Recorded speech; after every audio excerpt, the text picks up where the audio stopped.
I know की आज 2 दिवसानंतर आपला व्लॉग येतोय, त्यासाठी खूप जास्त सॉरी. बट मी आता नाशिकला रिटर्न आली आहे आणि आता आपला रेग्युलर व्लॉग्स येत जातील. तर आजपासूनच स्टार्ट करूया. मी आज सकाळी उठली, पटपट नाश्ता केला आणि आज जायचं होतं कॉलेजला. तर कॉलेजला गेल्यावर आज तिथे येणार होती नॅक कमिटी. मग आम्हाला सर्वांना आमचं मॉडेल रिप्रेझेंट करायचं होतं. तर प्रत्येक ग्रुप मेंबर्स त्याचीच प्रॅक्टिस करत होता आणि प्रिपेरेशन करत होतं. मग आम्ही पण ते सर्व करून घेतलं आणि मध्ये खूप जास्त टाईम होता. मग आम्ही ग्राउंडवर गेलो आणि तिथे चिंचा वगैरे तोडल्या आणि नंतर गेलो गुरुदक्षिणा हॉलमध्ये. तिथे प्रोग्राम होता, तो वगैरे बघितला सगळा. नंतर आर्ट ऑफ गॅलरीला व्हिजिट दिली. तिथे खूप छान अशा हँडमेड वस्तू बघायला मिळाल्या. सगळ्या खूप सुंदर वस्तू होत्या आणि सगळे फ्रेंड्ससोबत होतो. मग कॉफी वगैरे घेतली आणि रिटर्न कॉलेजला आलो.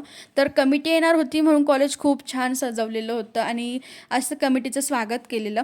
नंतर आमच्या कॉलेजमध्येच प्रोग्राम पण होता. मग ईशा त्यासाठी रेडी होऊन आलेली. आम्ही वर गेलो आणि मीटिंगला खूप जास्त डिले होत होता. मग लुडो वगैरे खेळला. मग नंतर मी घरी आली, किंडर जॉय खाल्लं. परत थोडाफार नाश्ता केला आणि ई सेलचं जे स्टार्टअप किट आहे ते माझ्यापर्यंत पोहोचलं आहे. ते मी तुम्हाला उद्याच्या व्लॉगमध्ये शेअर करते. Bye bye.